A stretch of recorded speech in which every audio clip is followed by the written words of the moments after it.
Good morning, mob family. Hello, everyone. How's everyone doing today? All right, sound check. Make sure everything sounds good. New mic is actually happening. It's right up here, the new mic, which is awesome.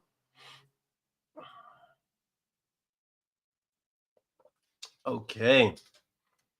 How's everyone doing today? Welcome, mob family. Episode 108 of the Mob Kaffeeklatsch. And happy Friday, everyone. Good morning. Good morning. Let me say hello to everybody. Okay. Good morning, Chris Mendoza. Hello, Kathy, Ringo. Yes. How are you? Good morning. Good morning, Facebook user Dolly. Connie, hello on YouTube. Who else do we have? Let's see. Good morning, Richard. Good morning. Good morning, Heather. Hello and welcome. There's another Facebook user 1129. Was that you? Same one? No, that was Rico. Oh, good morning, Rico. Yes, the music is epic. I didn't personally make it. It was created by Will Musser, and I just kind of gave him the direction to go in. It was awesome. He made some really good music. Hello, Facebook user. Hello, the other person saying good morning. So if you haven't let Tommy Reeves and Robert Junker. Hello, Tommy, and hello, Robert. Welcome. And Pat Baird. Pat Baird. Hello, Pat. Welcome. Oh my God, everybody is Facebook user. Guys, go to StreamYard and let StreamYard have permission so I can see your names. It's not just a whole bunch of Facebook users. I don't know why they do that. Sometimes it doesn't work, so maybe just write your name. So right before you something. Good point. So right before you text, just write your name. You know, it's like, hey, it's whatever. Just write your name and then write whatever you're gonna say, because it'll make it easier for me to know who's speaking. Morning, all sets, SOs outside of Fuzzy Goblin range. Very smart, Heather. Very smart. Mary Beth, hello. Good morning. Audrey, good morning. Linda, good morning. So there are some that it is working with. There's some, Evan, good morning. Hello and welcome. Jillian, right? Jillian. Good morning, Jillian. Paige, hola. I hope everyone's doing well. Oh, it's Carrie. She's coming up. You're coming up, but not as Carrie. I hope everyone's doing well today. I am, as you can see, I'm already caffeinating. We had an interesting morning this morning. Time kind of got away from us. Kind of got away from me, so I was a little bit like harried this morning, but all is well now, thanks to caffeine. All is well. Let's see. Who else is here? Oh, well, let me start the announcement. We're already at 18. Jeez, that was quick. Okay. And thank you for who was that? Remind us it was 11:30. Who's that? Let's say 11:30. Richard. Thank you, Richard, for the 11:30 reminder. Coffee has saved many lives, mostly because I drink it. That's how it has saved many, many lives. All right, here we are. Shout out to everyone on YouTube. Hello, world YouTube. Hello. We're at Bitten Peaches Publishing on YouTube, so please find us there. Follow, subscribe, share our channel, please. We're trying to get to 1,000, so please share the channel as much as you can to as many people as you can. We're trying to get to that 1,000 mark. Good morning, Jasmine. Let Stacy know I say hello and much love to the family. And happy holidays to everyone. Yes, you are. I don't know, Carrie. That's a very existential question. Are you now? That's a deep question. It might be a little too early. I don't think I've had enough caffeine to answer that question. Oh, Merry Christmas. Chris. Chris, and which Chris do we have on YouTube? Chris Mendoza? Oh, huge shout out. He's a little shy, and so I have to kind of preface this. But a huge shout out to our Technomancer. You see all this technological stuff that's happening between Facebook and YouTube and everything else that's going on. That's due to Chris Mendoza. So you know him as Chris Chrisman. He's our resident Technomancer. He's the one that's made YouTube and our YouTube channel amazing. So huge shout out to Chris. This is our link to Bitten Peaches. Look how quickly that came up. It's not even up there. So slow, your machine. Ha. Notice how I gloat once I have speed. So On YouTube, go to that link, Bitten Peaches Publishing. You'll find us there. Just subscribe, share, follow, and help us get to 1,000 subscribers. It'd be awesome. And you're trying to get to 1,000, then 10,000, then 100,000, then 1,000,000. Little by little, we'll get there. It's a little bit at a time. You also joined that other YouTube subscriber channel on Facebook. I saw, right? We've had a few people subscribe to the channel from there, from the audiobooks, audio authors, things like that on Facebook. So yeah, just find us on YouTube. Tell everyone you know. Let them tell everyone to tell everyone also. So everyone should just tell everyone about our fantastic YouTube channel. And a huge shout out and a thanks goes to Chris Crispin for that happening. Yes, Jillian, that's how you eat an elephant, one bite at a time. That's how you get to 1 million subscribers on YouTube, one subscriber at a time. So awesome. We're also on Instagram at Bitten Peaches. So follow us on Instagram. We're on IG. We're trying to get our presence a little bit bigger there, more, more pronounced. So that's how we get there. Who's that on YouTube and Facebook? Is that you?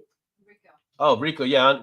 Well, on Facebook, we have a different kind of following on Facebook because on Facebook, most of our following on Facebook, Rico, is through the MoB, and the MoB is a private group.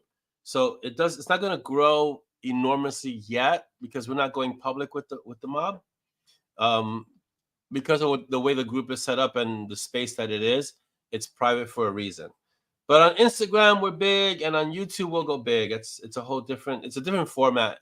On Facebook we have a tendency to stay a little bit more private. Here is our Instagram page. So go there, please. Instagram, that was instantaneous. We're at Instagram.com at Bitten Peaches. You'll find us there, and you'll find excerpts from the books. You'll find book covers and things that are happening with the books. It's basically all book related stuff. So you're gonna see maybe some of my pictures. I don't know if you're gonna see pictures of my fantastically scary face, but you're gonna find book related stuff there for sure. Good morning, Laura. Welcome. Our next location is the website. So Orlando Sanchez Author. That's the website. That's Facebook. So we're on Facebook at O Sanchez Author. That's the author page. We have a nice group there too.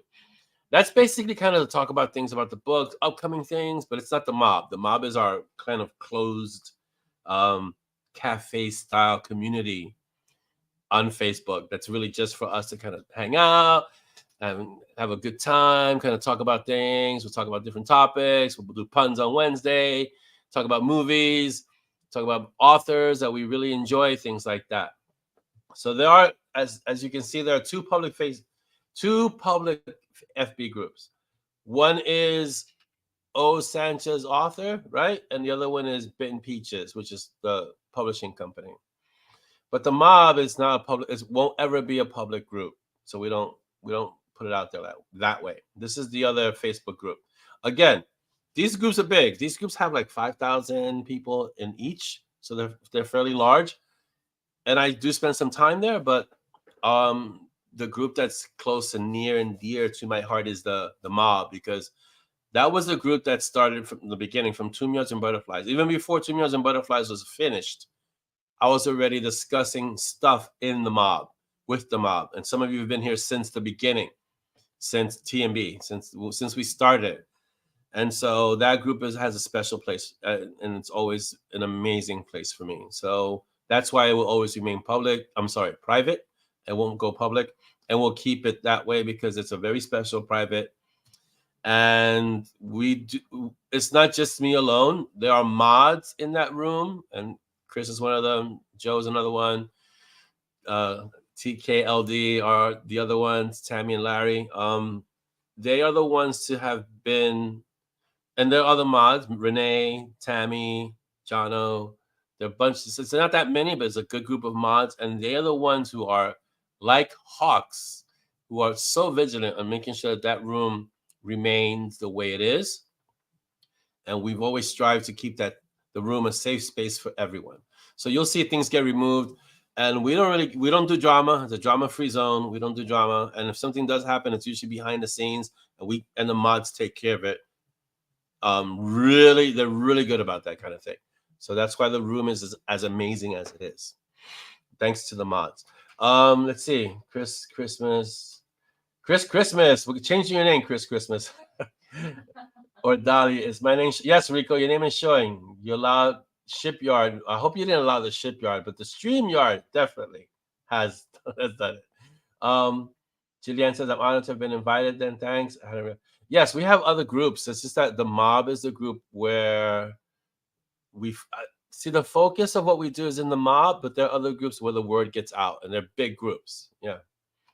Yeah, and please don't take any offense if your post is removed. It's never personal. It's usually because each day has a different theme, and we don't want one day's theme to overshadow the next, or we don't want a post may not be offensive to you, but it may be offensive to someone else. And it's our job to kind of police the MoB and make sure that the posts don't offend anyone. Not that we're trying to be zero offense, but we are trying to be zero offensive. We don't want to offend anyone. It's not that kind of space, you know? It's okay, Rico. We've all had long weeks. So whether you want to be in the Shipyard or the StreamYard, you're still welcome here. It's okay, really. All right, so let me continue. On Zazzle, we have, I'm swagged out today, so I have my Zazzle shirt, Zazzle hat. I'm gonna need some. Maybe I should get like Zazzle glasses for M&S glasses. That'd be awesome. So I'm swagged out. So we'll go to Zazzle. Where's our Zazzle link? We have a Zazzle link, and if you go to our Zazzle store, we have so much swag that's there. So it's amazing, and it's ads. You'll see the link will be coming up soon. The puns always take over on Wednesday, Jasmine. That's just the nature of Wednesday. Wednesday is like pun war day. So here's the link. Please use this link. So quick. It's amazing. These links are going to be at the MoB. In the MoB, they're all posted. They're all pinned. You're going to see them. But go there. We can check the analytics. If you use this link, it helps us realize what's going on and what's getting bought and what's not getting bought and how to make more of what people want. And that's where our store is. And you can find amazing Zazzle swag. This is Zazzle swag. It's one of my favorite hats. I have two, as you can see. Two. Because the first one when they got here got commandeered by the Valkyries and someone I won't mention any names, Dolly. So had to get another one. And this one is hands off. As you can see, it's still pristine for now. We'll see. And we have great things there. The great things are coming. Great things are being made. It's a cyclical thing. It happens on a regular basis. You'll see a lot of things come up on the swag store. It's fantastic. All right. So yeah, use that link. The link is right there. That's the referral link. What else do we have? Patreon. Oh my God, we have Patreons. So let's see. We're on Patreon. So people who've increased their pledges, I want to give a huge shout out. So these are our Patreon patrons. I want to give a huge shout out to James Wheat and Brenda French. Is Renee part of that group too? Renee Penn and Carolyn J. Evans. You guys are amazing. Thank you. I really, really appreciate your additional support. So you not only were you supporting, but then you increased the support. So you guys, thank you so much. New in the Magic Squad, that's the Patreon group, is Fluff Chick Productions. We go by the names you give us. And Shelby. So thank you for the new people who joined the Magic Squad, and to those who increased their pledges, thank you. Increase their tiers. You guys are awesome. And if you haven't seen our Patreon page, you should go. Now, someone asked me about a Patreon story. Oh, Facebook user. Who's the Facebook user at 1140? Will there be a Peach? Daniel King. Daniel. It's not going to be a Peaches Christmas story, because I'm writing a Brew and Chew story for early next year. So I don't want to use a Peaches Christmas story, but it is going to be a Master Yacht Christmas story, but it's only going to be for Patreon. So if you really want to read that story, I seriously suggest that you join our Patreon, because the Patreon stories are only for our patrons. And so it's going to be a Master Yacht story. It's called The Seed. It's going to be awesome. It's very Christmas in the spirit of the season kind of thing. So definitely join our Patreon and go there. Go to join Patreon, join ours, and there's the link. and pick a tier that fits you, what kind of magic user you want to be in the magic squad. And there you go. Oh, Gory the Powerful. Thank you for joining us, Gory. That's awesome. Mark, you made it. Yes, on. Who's the last one? The Facebook user who's at work but joining us in spirit. Craig Rose. Oh, Craig, thank you for joining us even at work. You are awesome. Thanks. Welcome to everyone who's here, who's made it. I know it's for some it's really hard. Put it to you like this: we're really international. We're in different time zones and on different countries, on different continents and different countries. We're all over the place. So, yeah, Master Yacht does give pain for the holidays, but then Master Yacht gives pain all year round. It's kind of his thing, So it's awesome. But yeah, if you're at work, if you're at home, if you're watching this later on because you didn't get to watch the live show, but you're watching it recorded, thank you for watching the recorded show. And just thank you for being here with us. It's awesome. And we're glad that you can, I'm glad that you could be here and join us. The dream, the goal one day is at a Peaches Con, when we have when we start having our annual conventions, we have a space dedicated just for all the people who want to hang out with us and just kind of have a cafe style space where everyone can come in, have their coffee, have their tea, or their drink of choice that's non-alcoholic, because we don't want to have a lot of inebriated people. And then you come drink your coffee, tea, hang out. We'll talk books, we'll talk characters, we'll talk stories, we'll talk how the books have impacted your lives. And yeah, I think that would be an amazing, amazing time to just spend it that way, Okay, that's Patreon. And I want to say, so we're still while we're still in Patreon and while we're still on patrons, I want to give a huge shout out to Tommy Reeves, who just increased his tier. So you guys are amazing. You guys increase your pledges. You go above and beyond supporting the writing, supporting me, supporting us doing what we're doing. I want to say a huge thank you to, and a huge shout out to all of you. Thank you for doing what you're doing. Jasmine, when we do Peaches Con, we will have pastrami. I guarantee you, we will have pastrami from Katz's Deli catered in, because that's Ezra's place. So that you're definitely gonna have pastrami from there. If you haven't had pastrami from Katz's, you haven't had pastrami yet. Trust me on that one. I think I have to reinitiate your. Oh, you think you have to reinitiate the link, which between StreamYard and FB? Is it down? Because I think everyone is seeing it on FB. Oh, it could be for the name. Yeah, it's possible. Gloria, you were here before as I don't remember the name Gloria the Powerful. So were you here someone else? And in any case, glad you could rejoin. Thank you for being here with us today. All right, let's continue.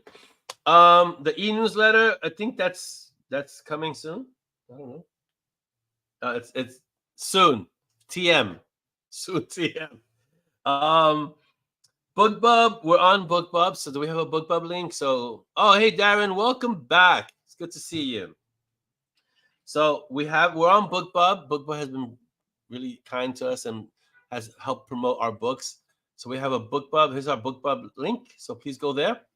And what you do is you go to this link, follow it. You can join BookBub. It's free. And just kind of say, hey, I've read these books. They're awesome. Or hey, I've read these books. But it's also great for readers because they send out the emails with the free and stuff. Oh, that's right. Yeah. So when you join BookBub, if you join our BookBub and if you're an avid reader, BookBub sends out regular emails about books you may be interested in. So it's just another way for you to get authors that you may not have met yet, authors that you may not have read, and it goes right to your email box, and right to your email you can discover new authors through BookBub. And they're free and discounted. So listen, I'm all for getting more books. So if it's KU, or if it's BookBub, or if it's Binge Books, any which way you can get your books, this is another way just to get books. It's another way to access books. We're also on Binge Books, and Binge Books, same thing. It's free. You join, and you're gonna get notice of books that are like, they're not free, are they? But it's discounted. It's discounted. They just kind of list books, the authors that are part of their service, of which I am one. So that's the link to Binge Books. Join us there, and then you can right. it's a book community, an author community, but also a reader community. And so it's a way kind of introducing authors and readers and getting them together. And here's a book you might like. Here's another book you might like. Here's an author you might like, and things like that. And while we're here, because we're talking about books, we're talking about authors, I want to give a huge shout out to all the authors that we support. I mean, the list at this point is long, but welcome, Michelle. You made it. So, off the top of my head, we got John Logsdon, we got Chris Chrisman, our very own Chris Chrisman, Technomancer. We got Nazi Nora, we've got Nicole Grotepas, Ben Zackheim. Help me out, guys. Let's see. We got so many. Kimber Swain, Brad Magnarella. Who else? There's so many. Jonathan Yanez. There's a lot of John Hartness. There's so many authors. Just so the important thing is that we support our indie authors. So if you have an indie author that you really enjoy, right? Did I say NM Thorne? Who's NM Thorne? No, I didn't say NM Thorne. So NM Thorne, and that reminds me of MM Crumley. Oh, there you go, MM Crumley. It's so many authors, guys. If I were to go down the list, we'd spend the whole show listing author names. Okay, so it's so many. But the new releases, we try to promote all the new releases. We always try to promote our authors because, you know, indie authors, we support our indie authors. And the list, the L3 list is in the MoB. So there's an L3 list. If you type in hashtag L3, an entire list of all the authors that we've recommended over at this point, I want to say years, will come up. And then you can find new books. You'll find authors and books. Yes, I said NM Thorne. Let's see. R.L. King is there. Carrie is a resident MoB author. 80 Starling has a new release. J.T. Ward, I believe, has a new one out too. Jas T. Ward. So there's a few. It's hard to keep track because a lot of the authors that we know or that we support in the MoB are also very prolific. They're constantly writing. So they're constantly adding something, a new book to their catalogs. So it's hard to keep track of all these authors. But just know that we support our new authors. If you find an author that you enjoy, L3 that author in the MoB so we can all enjoy the author also. And let's see. Steve McHugh has a new book out that's really good. It's coming out, I want to say the 19th. He has one coming out. I'm currently reading Atoned by Steve McHugh. And Will White has a new book called The Last Horizon and Engineer. So there's a lot of books. So there's no shortage of books, guys. And there you go. So if you find an author that you like, an author that you enjoy, L3 the author in the MoB, and we get to all share the author with you. All right, new books to read while waiting for you. Yeah, thankfully, I try not to make the wait too long, unless you're waiting for the next book in the John Kane series, or unless you are waiting for the next book in the Sepia Blue series after the third book. I will profusely apologize for the delay in those two books. One was 4 years, and one currently sitting at a 10-year gap. So I am truly sorry about that. But I don't think Blur has such a big following. I don't think it has a big following now, does it? You think it has a big following, Blur? I don't think so. So, yeah. Sorry, let me take this off and leave the screen clear. Oh, it's so nice to just click and it's gone. It's fantastic. How's the quality? Is it looking good, the screen? Because I changed all the settings. Thank you. Yeah. She says, I always look good. She might be biased, but I always look good. It's the answer I give her when she asks me how she looks. So it's the same thing. All right. So where are we? Okay. So let's do some book and audio updates. And you guys can tell me what's going on in your lives. What's happening? What's going on? No, it's not a new computer. It's a fantastic. What happened was that the settings on StreamYard were set too high. And what it was doing, it was just getting choppy and it was looking a little blurry. So I changed the settings. I got a new mic. So we do have a new mic. Hold on, let me just dropping it. New mic. So we got a better mic. We're not using the computer mic any longer. And and I changed the settings. I reduced the actual screen size so it's smaller on my end too. But I don't need to see myself. I'm looking at you guys. I'm talking to you guys, and so it's much smoother. It's a much smoother experience, which is great. And yeah, and StreamYard has been actually streamlining the software. So they added a whole bunch of new things like echo cancellation. They have a smoothing process in the software itself, so the image looks better. So they're doing a lot of upkeep and a lot of quality of life changes. So it's making the program better. Yeah. So yeah. So it takes. We're growing as we're doing this as well. The mic is. So John logs in, gave me all the details on the mic and the audio stuff. So he's a real big audio guy, and he does a lot of audio stuff. So he told me what things to kind of get, and he pointed me in the right direction. And even the computer setup I have is JL's helped me kind of set that up as well. So it's looking awesome.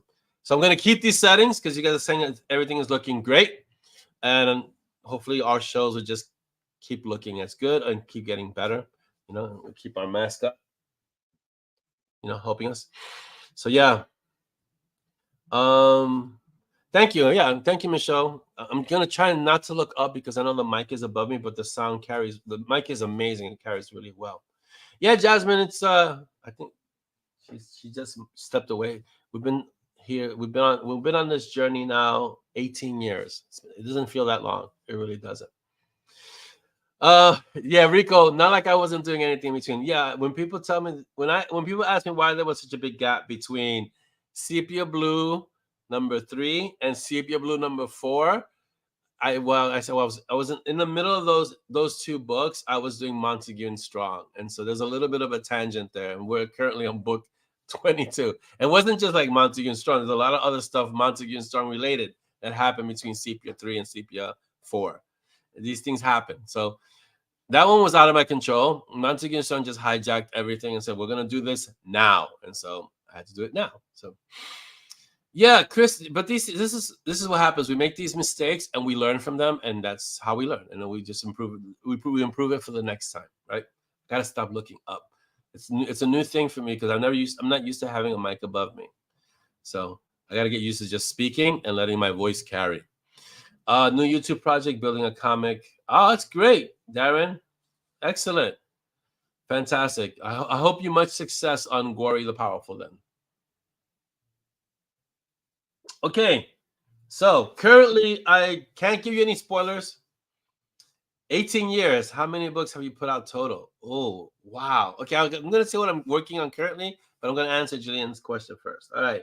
So 18 years we've been together. How many books I've put out total? Okay, that's a tough one. I think I want to say actual novels, about 40 odd novels. Actual stories, which is why I always classify the stories as stories and not books. I want to say close to 60 between the short stories and the novellas and the full novels. Huh? Closer to 70. Closer to 70? Yeah. I'm going to go with Dolly and say closer to 70. So that's how many books. But I know it's more than 50. That's fair to say it's more than 50. So I've been writing for 10 years, 11 years this year, right? So 11 years, about 50. Dolly says closer to 70. I'm going to say 50 plus. That's safe. But yeah. So it's just, okay. So Dolly used to ask me about this before. It's like when I would write a book and she's like, okay, you finished the book. Yay.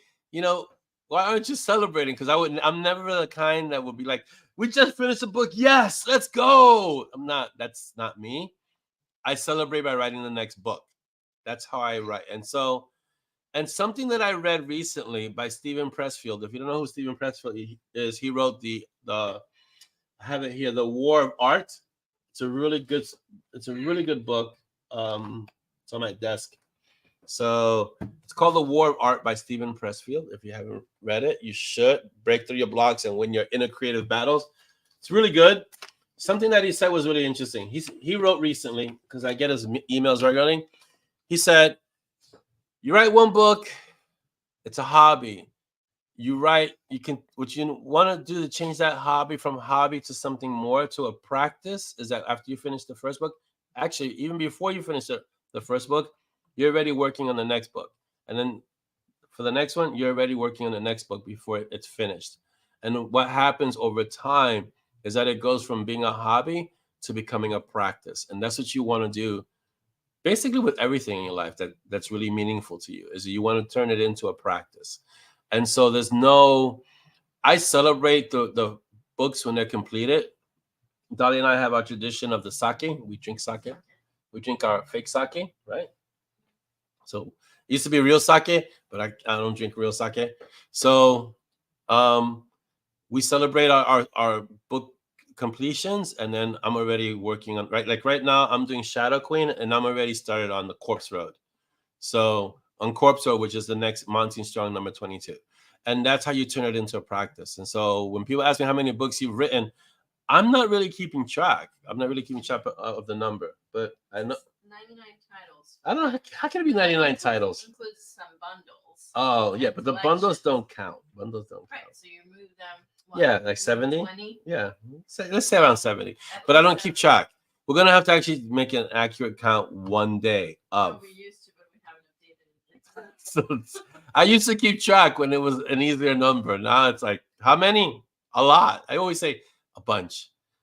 This is the book, The War of Art by Steven Pressfield. Thank you, Jillian, for this link. It's on Amazon.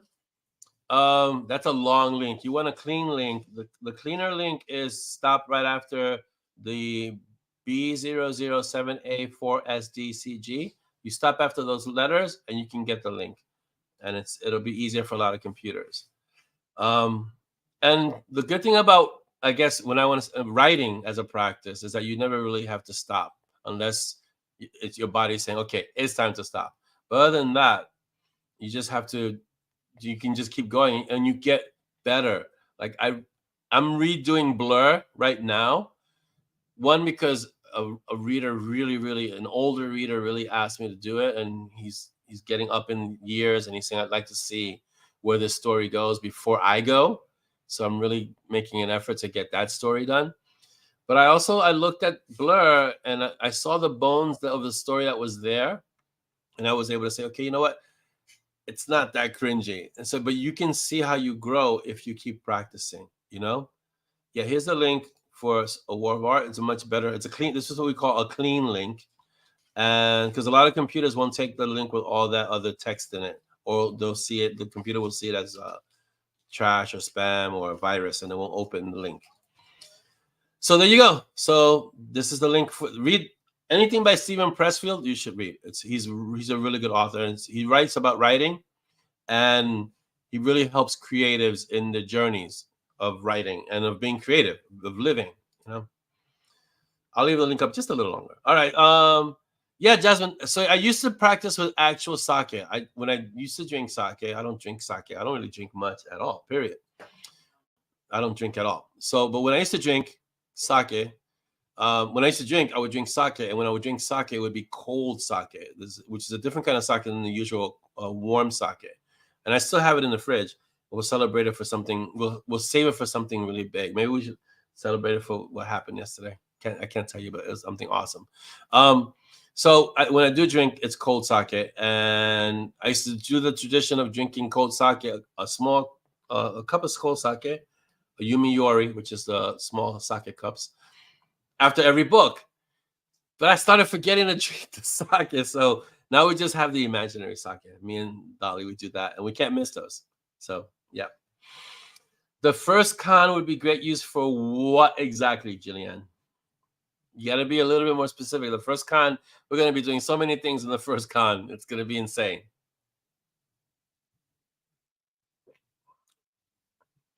For me, the sake came from my martial arts practice. We used to use it. We used to drink it every year during something called Kagami Baraki, which is training.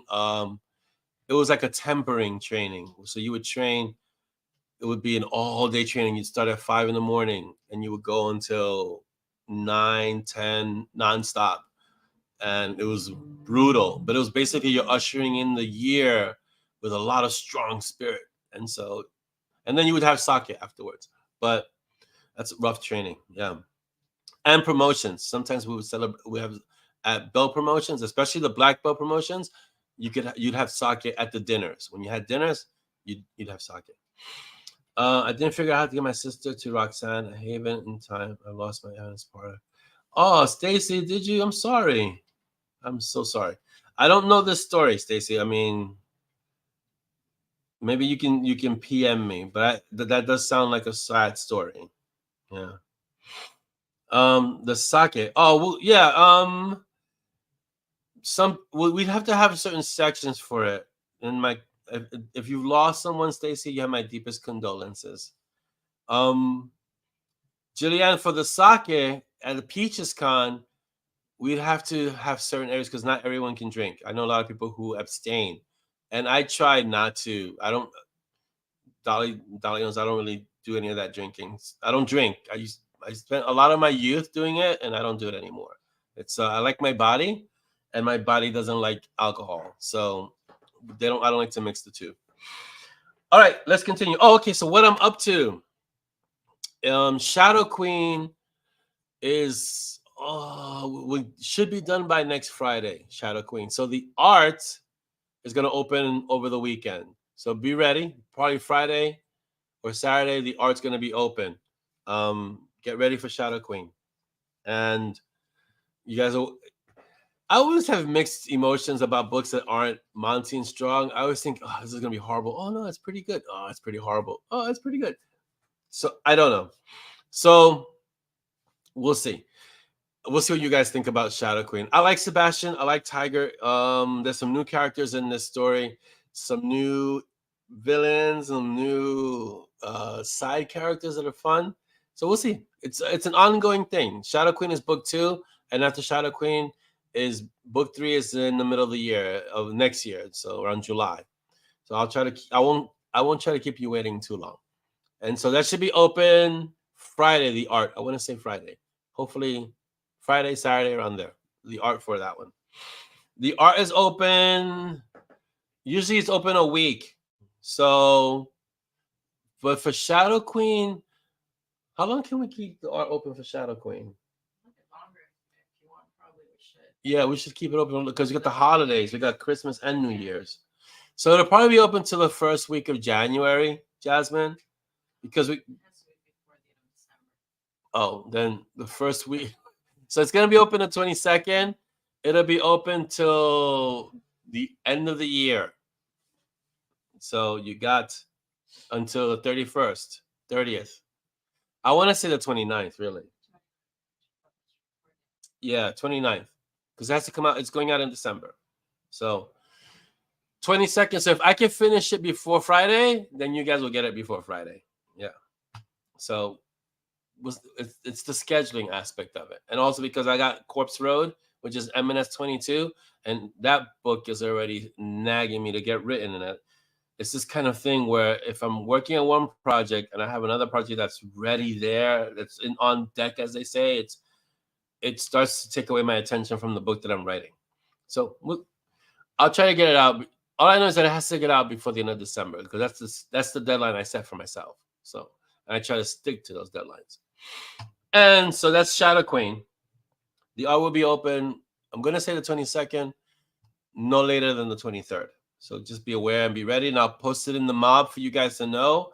And if you want to join for this art, if you want to join, let me know. I know James Wheat was looking to join the art. So I'll shout out to all the people who want to join this art and any future art. Let me know and I can put you in the art group. And then you can be aware when new books come out that you can join to shred.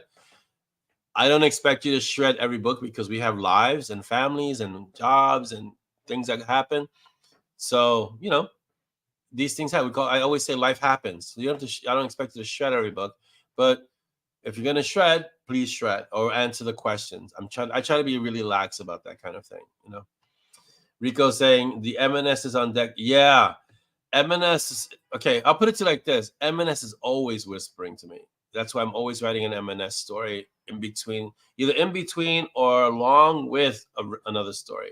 And Monty and Strong are always, those guys don't shut up. And then Peaches is another one who's like, things are always happening. So it's always, yeah. So Connie, all you have to do to join is be on our Facebook group and you join the art group. So send me a PM on Facebook if you can.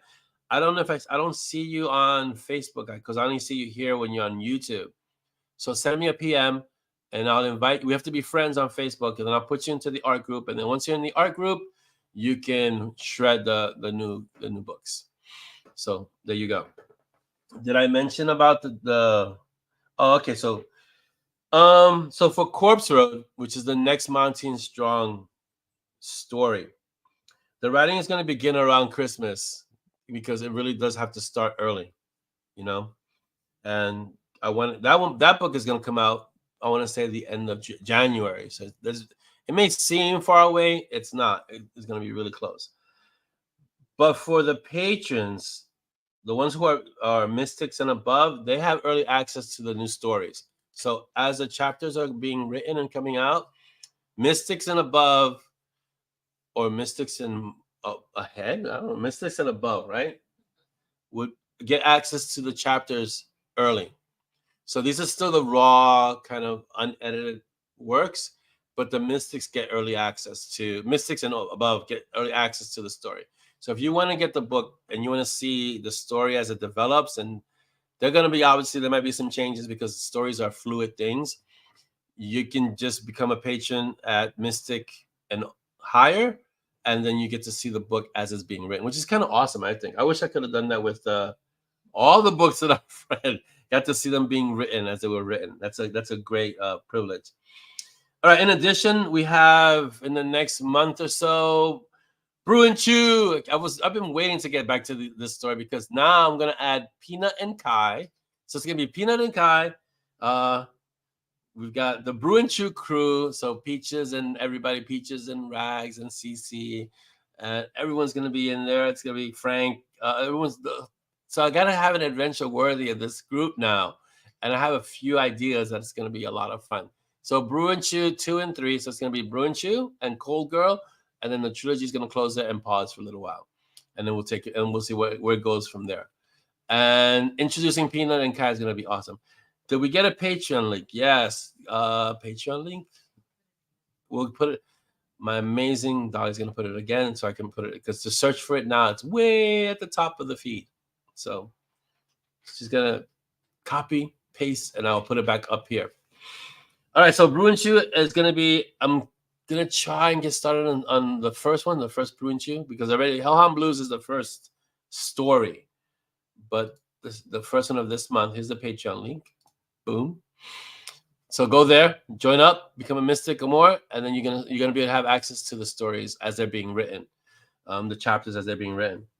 So for Brew and Chew, at the end of this month, I'm going to try and write Brew and Chew or get started with the outline for Brew and Chew, because I'm doing Corpse Road and finishing Shadow Queen. And then in January, I'll do Cold Girl, which is a lot of fun with CC. That's going to be a lot of fun. Yeah. All right, here's the Patreon link for anyone who needs it. So yes, Kathy, expanded Brew and Chew is going to be a lot of fun. Peanut and Kai. I don't think I'm going to include anyone else besides Peanut and Kai. I think with Peanut and Kai, CC and Rags, Frank and Peaches, I think the Brew and Chew is pretty full and complete and diverse enough. That's going to be really interesting as a crew, as a group. Hey, got to ride the horse, and if I don't want to get tossed, I have to focus. Oh, yes, Cindy, go right. Please don't get tossed off a horse. Please, Cindy. So, but thanks so much for coming in, dropping in, and saying hello. It's awesome. I always love your pictures of the horses that you put. Those are great. Robert. Oh, yes. Robert's asking about the Dread Warlock. Okay, Robert, you must be reading my mind. I have been reading. So if you, the books that I mentioned, Atoned and the Will White, The Last Horizon. So Will White's Last Horizon and Steve McHugh. If the name doesn't sound familiar, Steve McHugh wrote the Hellquinn books.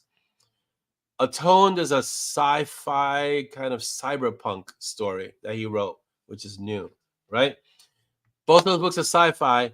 All they made me do is want to get back into the Dread Warlock world.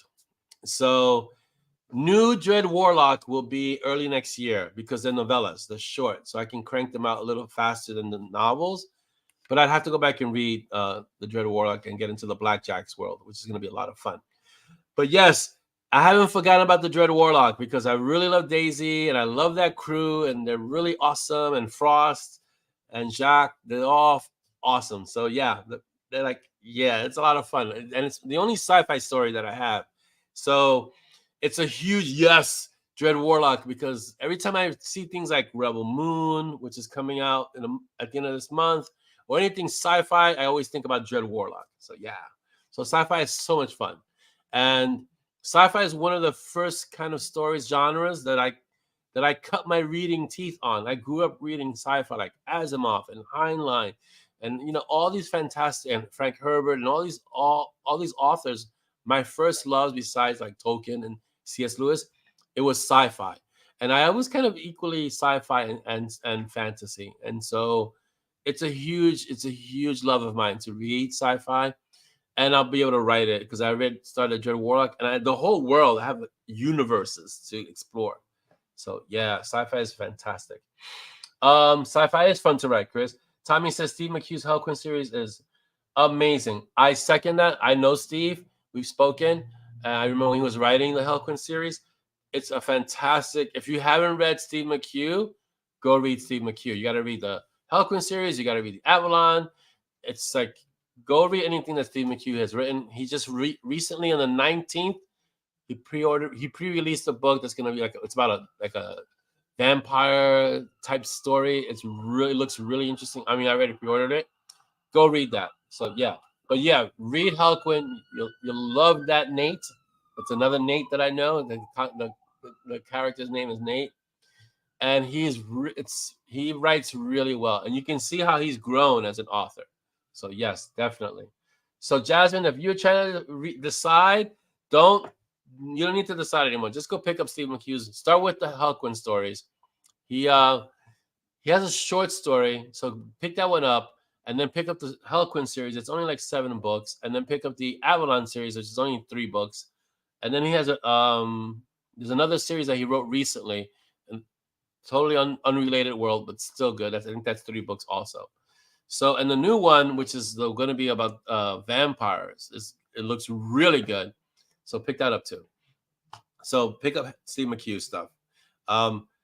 When I recommend an author, I like to recommend the authors that I like to read. So Steve McHugh is I've read all his work and I enjoy him. So that's why I recommend it.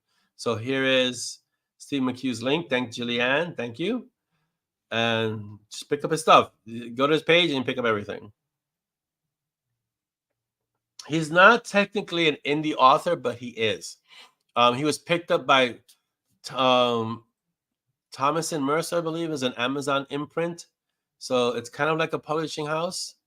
And so he was picked up by, because he's in the UK, he's based in the UK. So he was picked up by Amazon, but then his contract is over. So he's kind of doing his own thing now. He's kind of indie freelancing, and I think he's working with another publishing house. So there you go. All right, so Steve McHugh, grab his stuff. If you like urban fantasy, well-written urban fantasy, Harlequin is the series to go. As for Robert Junker, yes, definitely Dread Warlock. I already have some great ideas of things we have to do. So yes, and Steve McHugh's on KU. So if you're in KU and you need something to get, Steve McHugh is a great choice. You can't go wrong. What other recent author that I read that is Martha Wells. Martha Wells is on KU. Okay. Sci-fi. This is sci-fi Martha Wells. It's called the Murderbot series. And if you haven't read sci-fi recently, the Murderbot series is awesome. I'm waiting for her to finish book 8. These are short reads, like 160 pages, novellas. But they're excellent. And the main character is a Murderbot. It's a robot that's actually like security. And the stories are told through the Murderbot's perspective. Fantastic writing. Martha Wells is very well known. I think she's won Hugo Awards, Nebula Awards, like all these sci-fi awards that you could win. She's pretty much won them. She's been writing for a while. She knows what she's doing. So pick up the Murderbot series. Pick up Martha Wells. She's fantastic. Like this show has turned into the author recommendation show. Most authors I know are avid readers, and if you could ask Dolly, I'm always reading something, and it doesn't fail. I mean, One of the reasons why I got the Kindle on my phone is because I can take my books everywhere with me. So, What happened to your Sarah J. Maas books? Disappointing. Sarah J. Maas. Okay, a lot of you know that I'm writing romance somewhere. Somewhere I'm gonna write romance. Yeah, that's not like 3 months. Um, 4. it takes time. Sarah J. Maas. I was reading Sarah J. Maas, and this is nothing against Sarah J. Maas. She's a fantastic writer. It's just that genre, no, it doesn't call to me. And you know how I know that my books aren't for everyone? Because that's just the nature of writing, and art is subjective, and some people will love your work and some people won't love your work, and it's just something calls to people, right? Sarah J. Maas doesn't call to me. She writes well. She has a fantastic magic system, but the romance aspect just doesn't it's not something I want to read. It doesn't call to me. So if I'm gonna write romance, I'm gonna have to write the romance that I enjoy reading, and I haven't found writing romance that I enjoy reading. What you're writing is called romantasy. I have to write romantasy. Yes. No boy. So yeah, I'm gonna be writing romantasy. So there you go. When I get around to it, when I find the 8th day. Neil Stephenson is a fantastic author. Writes big. Think tomes. Yeah, that's what he writes, tomes. Neil Stephenson, but he's so detailed, and he's so. I mean, that's another one that I grew up reading, Neil Stephenson, because yeah, his books are journeys, so you have to be ready for that. This is Sarah J. Maas. Her books are under the heading of A Court. What is A Court of Rose and Thorns? What is it, Sarah J.? What's the series called? I forget. ACOTAR, A Court of Thorns and Roses. A Court of Thorns and Roses. That's basically her books. Great books. Very much romantic. What is it? Initially, they don't like each other, and then they end up liking each other. Kind of. I know there's a whole genre that's named that way. You know, friend to foe to friend to foe, something like that. So, you know, yes, thank you for that. A romantasy series. It's still gonna be Fate of the Dark Mages, because the story that I have for the fantasy is still intact, but I have to flesh it out in a different direction. So yes, enemies to friends to lovers. That's it. There you go. I'm not well versed in the romance genre jargon, so that's what you can see. You can tell, you know. But as a whole, as a genre, romance is a juggernaut. I mean, and the romance readers are voracious. They devour books a day, not one, several books a day, because it's the ones who really, really love romance can read several books in one day. They read tons of books in a month. So romance is huge. Yeah, urban fantasy with a romance. That's gonna be me, just it's urban fantasy with a romance. So it's urban fantasy, urban romantasy, urban romantasy.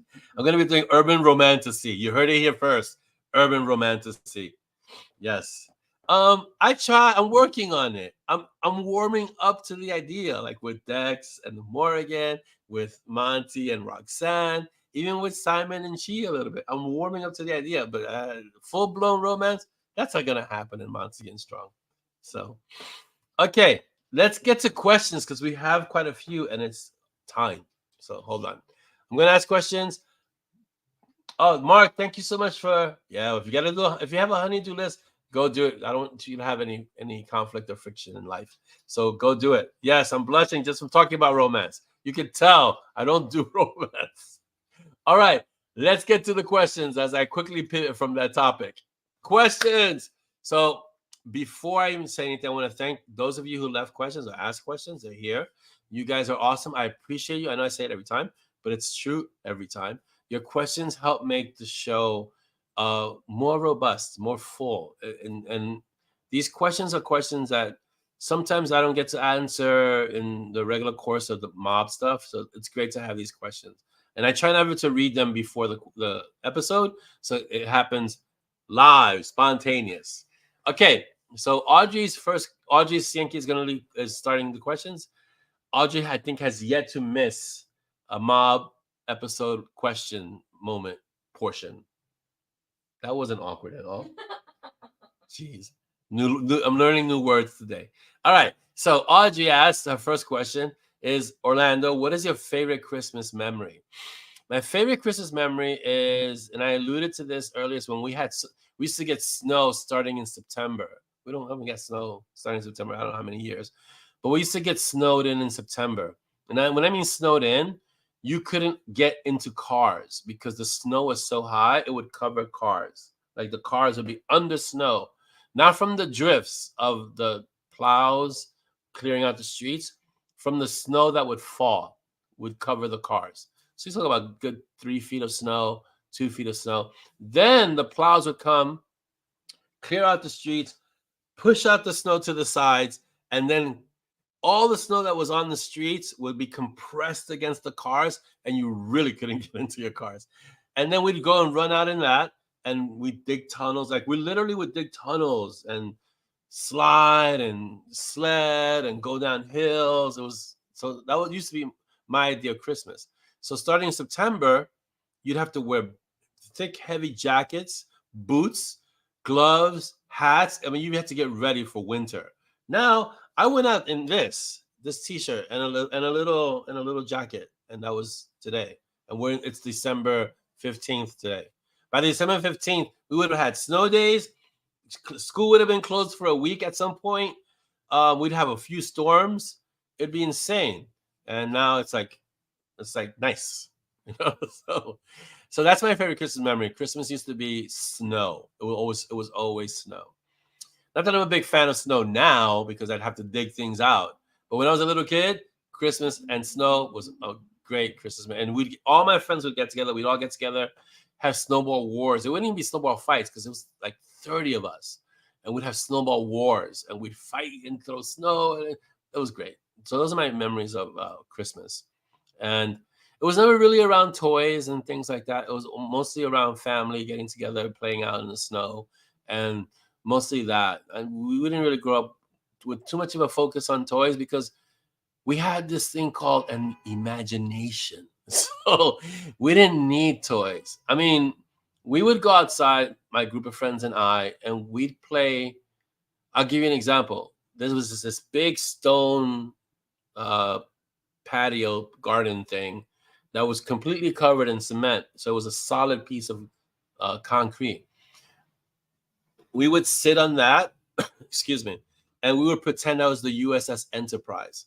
And we'd have space adventures sitting on this concrete patio garden, about 8 of us, and all of us were the crew. I was the captain, of course, but then we'd have the bridge people, right? Sulu, Chekhov. We'd have communications, right? Uhura. We'd have First Officer Spock. We'd have the medic. We'd have engineering. We'd have every area was covered, and we were just doing these space adventures in our heads, sitting on this. If you were outside looking at this bunch of kids sitting on this concrete hump, going, "What the heck are they doing?" Because we would be saying, "Okay, there's something coming up on the communicator," and I would say, "Put it up on the screen." We were doing this all in our imaginations. Those are the games. Those are the toys that we had. We had our imaginations. We had other stuff, but we used our imaginations a lot back then. So yeah, that was my favorite Christmas memory. All right, so Dolly's getting a question now. Dolly, what calms you when others are freaking out? Please speak into the mic. Okay, well, there are different levels. It's like regular stuff. Swearing is an instant release, as Orlando knows. And then laughter, make fun of it, make jokes, deprecating comments, sarcasm. That works really, really great. Next step is when it levels up, then breathing. You breathe things out, slow down, and then absolute, greatest freakouts, emergencies. If we're talking actual real emergencies, then I instantly just, calm down. It's just the way my brain works. Make sure they heard you, because we have a super mic now, so they can hear you from across the street. Yeah. Okay. If you didn't hear that, let me know. Let Dolly know, and because she's reading everything, and then she could repeat everything she just said. Okay. Next question from Audrey. Orlando, What is the most difficult issue about writing as a career? Wow. The most difficult issue about writing as a career is getting all the stories out in a timely fashion or in a timely manner. So here's one of the things that I guess as an author is that one of the concerns as you're writing is that you want to make sure you get all your stories out before you check out, before you leave the planet, right? And something that came to mind, this came to mind recently. We were watching Hamilton. We didn't get to watch it on Broadway because that was insane, but we got to watch it on Disney. And so we watched Hamilton. And one of the things that really struck me about Alexander Hamilton was that he wrote all these papers, just constantly writing. I mean, we have all his papers. And I think somewhere in the back of his mind, he knew, I'm not going to be around that long. I got to get all this stuff out, all these ideas that I have out of me. And I think every author, every writer on some level realizes that life isn't that long. And you probably have more stories in you than you have time on this planet. So, I think back to like Robert Jordan or all these other authors that wrote really, really memorable and great stories like Tolkien. And you write the story that you have because you know that story needs to be out in the world. So the most difficult issue about writing as a career is knowing which stories to write, when to write them, and to get them out in a way that does the story justice. And that's the hard part, is sometimes the story that's in your head and getting that story to a book, there's a great distance between the story from your head to the story in a book. And you want to stay true to the story as it comes to you without making too much of a adjustment or tweaking the story and getting it in the purest way out. But that's hard. That's really hard. And it takes a lot of what you say, got a lot of write the crap out. So that's the hardest part for me, as in writing as a career, is getting those stories out in a way that people can enjoy them, that readers can enjoy them. That's the hardest part. That they can enjoy them the same way you think them. That's the key. That the translation, the way they get out, it's true to the story. So yes, that's great questions, Artie. Wow, that was a really good question. Okay, Cindy makes a comment / question. All right, Cindy's saying, I guess I always knew that Monty and Roxanne had a bond. Yes, they always had a bond. I also know that they are also both very private. Yes, they both are. I am curious about that bond. Who, what, when, where, how? Inquiring minds want to know. Entropy touches on it. Yes, Entropy does touch on it. And if you recall, I don't want to go into deep spoiler territory, but yeah, it does touch upon it. Simon ended up with Callie when he had to die. That's a huge spoiler. So if you haven't read Entropy by now, I hope I just didn't spoil it for you. And so let's see. Hold on. So Simon had to end up with Callie when he had to die. Could you expound a little bit more on what Callie asked him, which I think was left up in the air, why he came to her when he died? That was deliberate. It wasn't just left up in the air. It was deliberate. The question is an important question that won't get addressed until we'll see. We had Corpse Road, Mortal. Where's Mortal? Where's Mortal? I'm looking at the list. What book is Mortal? I don't see it. Immortal. It's in the list. It might be after that. Hold on. Mortal goes. Wow. It's so far ahead that it's not even on the list, but it's there. There's a book titled Mortal, and in that book is when that situation gets addressed. But that's got to be like in the 40s then. That's got to be like book 40 something, because Immortal is book 23 and Mortal's got to be book 40 something. Yeah. So that's when it gets addressed. So I'm sorry, Cindy, I can't get into it right now. Okay. Cindy also asked, could you give thoughts about Monty's journey to regain stability? That's in Corpse Road. You can deal with that in the next book, because it's right after entropy that Monty has to regain abilities, has to relearn it. Not so much regain it, has to relearn certain things. So there you go.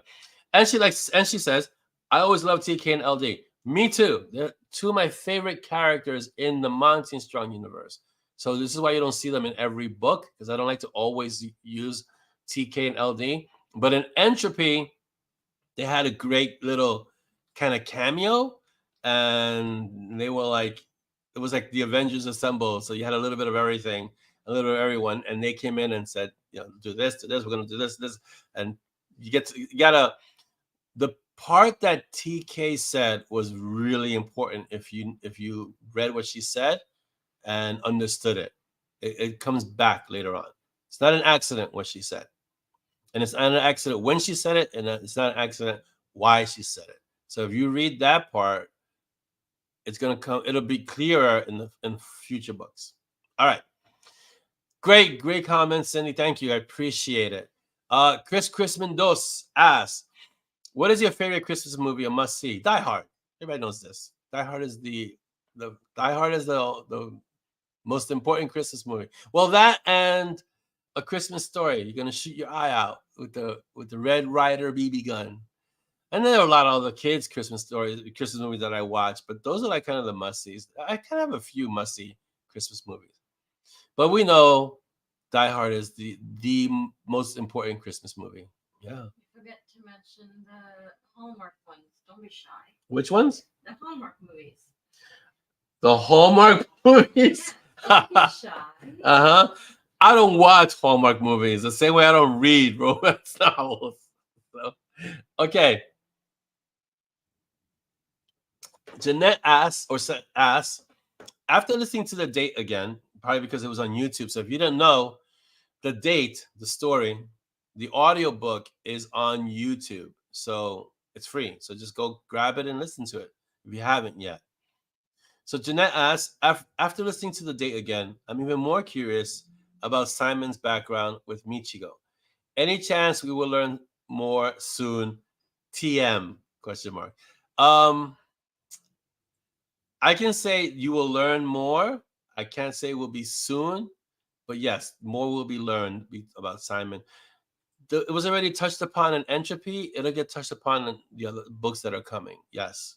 So yeah, more is going to be learned because it has to come out. More and more has to come out, but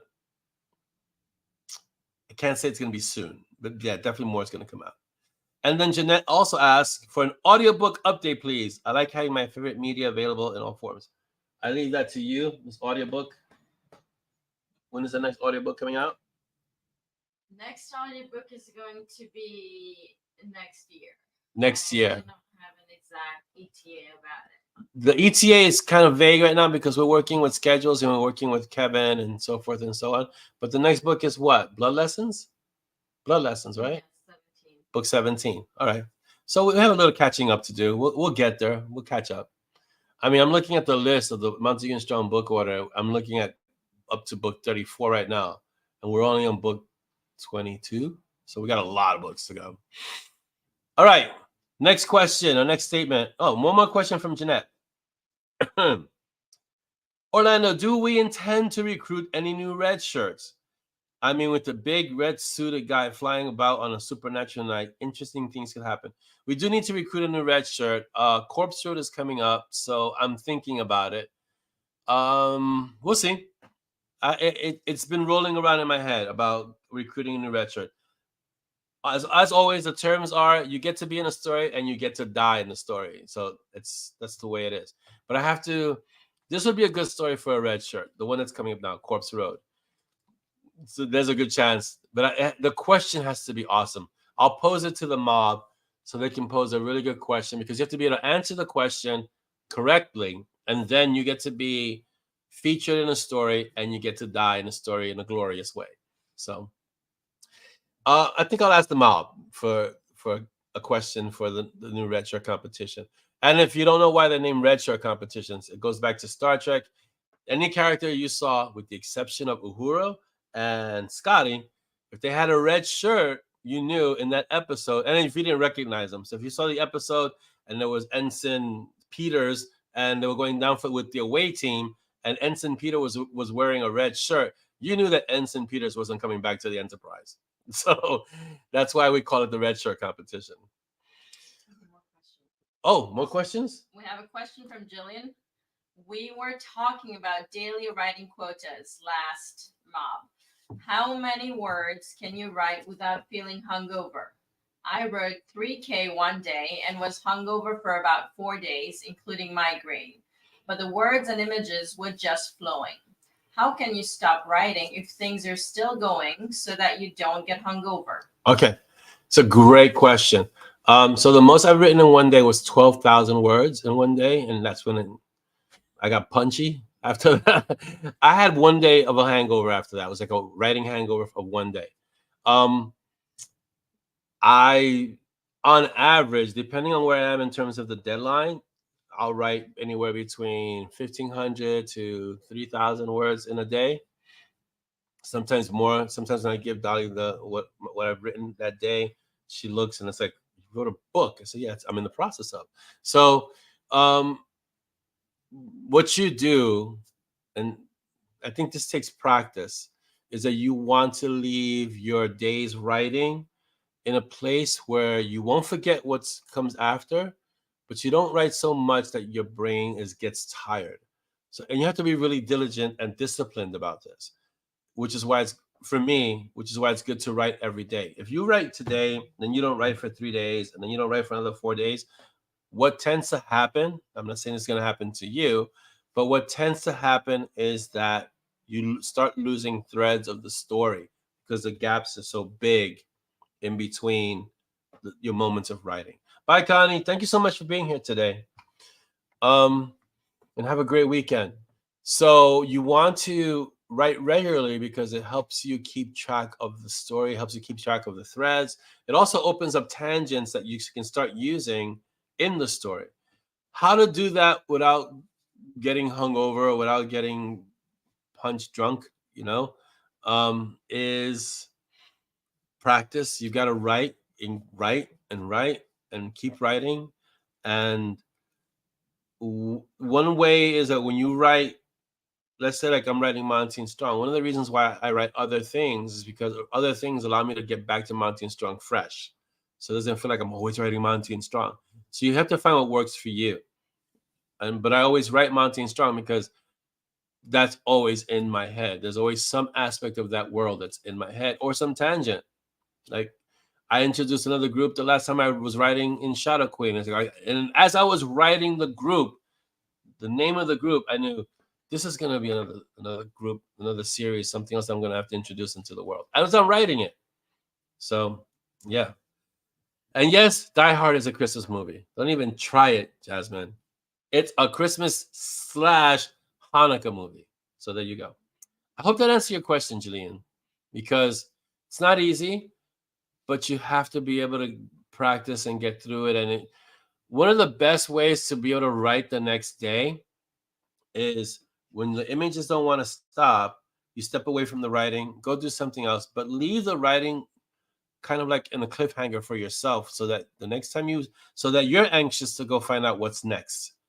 If you're not anxious to find out what's next, you're not going to really be able to convey that well for your readers to feel like, I need to know what happens in the next part or in the next chapter,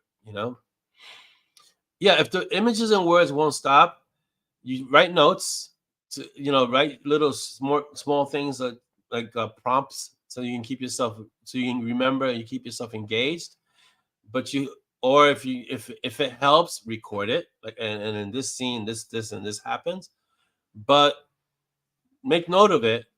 But if you leave yourself with enough of this is what comes next, then you can step away and do something else unrelated to what you were doing when it comes to the writing. It's a discipline that you have to practice. It's important for your mental health and for your writing health. Because if all you do is writing, eventually you write yourself into a rut. So you got to break it up because it's still a creative. Look at what you're doing when you write. You're facing a blank page or a blank screen. You're creating from nothing. So that takes something out of you.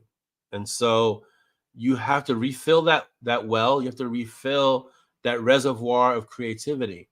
And if all you're doing is writing, you're going to drain that and you're going to feel burnt out. and you feel like I don't want to do this writing anymore. So you've got to temper that with moments of I'm going to watch a funny movie, or I'm going to watch Modern Family, or I'm going to read a book unrelated to what I'm writing. I'm going to go out for a walk and spend some time in the sun. It's really important. Writers, if you leave us to our own devices, we become these little trolls that just stay in front of the desk and never leave. We'd never leave. If we didn't ever had to leave, we never would. I'm talking from my own personal experience. So you've got to force yourself to go out, go for a walk, go outside, touch some grass, spend some time in the sun, spend some time outside, talk to other people. Kind of important, because we talk to other people in our heads all the time, but talk to other people that aren't the ones that live in your head, right? Read things that you're not writing. Read things unrelated to what you're writing. I read Neruda. I read Khalil Gibran. I read Rumi. Things that have nothing to do with what I'm writing, because you need to be able to do all of that to be able to keep writing the way you write. Takes time, takes practice, takes discipline, but you can do it, and you can do it well, and you can have a healthy life. And really important, get exercise. I know so many writers who are in horrible shape. Why? Because it's all writing. And if you neglect this, then how are you going to keep writing long term if you don't take care of the body that you're in so you can write? You can't just write if you're just a head. You're not the head of Bo? You're not the head of Bo. You can't just be a head. We're not in Doctor Who where you could just be a head, at least not yet. So you got to take care of your body so that you can write your stories. That's so important. And a lot of writers neglect this. I had a lot of conversations along those lines when I went to 20 books to 50K. Get all these great writers. And then I keep hearing, I got my knees are shot, my hip is shot, my back is shot, my arms, my wrists, my elbows, my shoulder. Why? These are all writing related ailments. When you sit in a chair or in an office or in a sedentary position, right? You don't take care of your knees. You don't take care of your back. You don't take care of your hips. You don't take care of your shoulders. Your neck has a crick right here because you're always in this position. All these things. You got to think about that and go out and deal with them, All right, we're almost done. Are there any more questions before we go? Because we're closing up, and then I want to close up with music this time. So, okay. So wait. How do we do this? We got 1, 2, 3, 4, 5, 6. So pick a number from 1 to 6, right? Okay. Pick a number from 1 to 6. And the one that gets the most votes. How do you want to do this? Let's do a poll. Do you have a poll? No, I don't have a poll thing. No. I do? Here? Not here. Just do a rant. All right. Give them a time limit. You've got 10 seconds to pick a number from 1 to 6. Go. 10 seconds. I'm looking. And whatever number gets the most votes,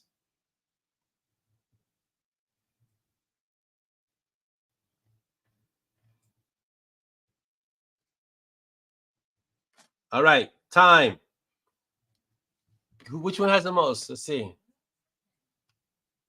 5, 3, 3, 4, 5, 1, 6, 3. If it's a tie, I'll be the tiebreaker. It's 3. 3. All right, so number 3. Number 3 is should we tell them the name? Number 3 is Michiko's theme. So all these themes have names. All these, but the numbers are going to change every week, so you can't pick. Sorry. So number 3 is Michiko's theme, and this was created. All this music was created by Will Musser. So I like Michiko's theme because it has that Asian flair to it. So here we go. It's gonna be loud. Here it is.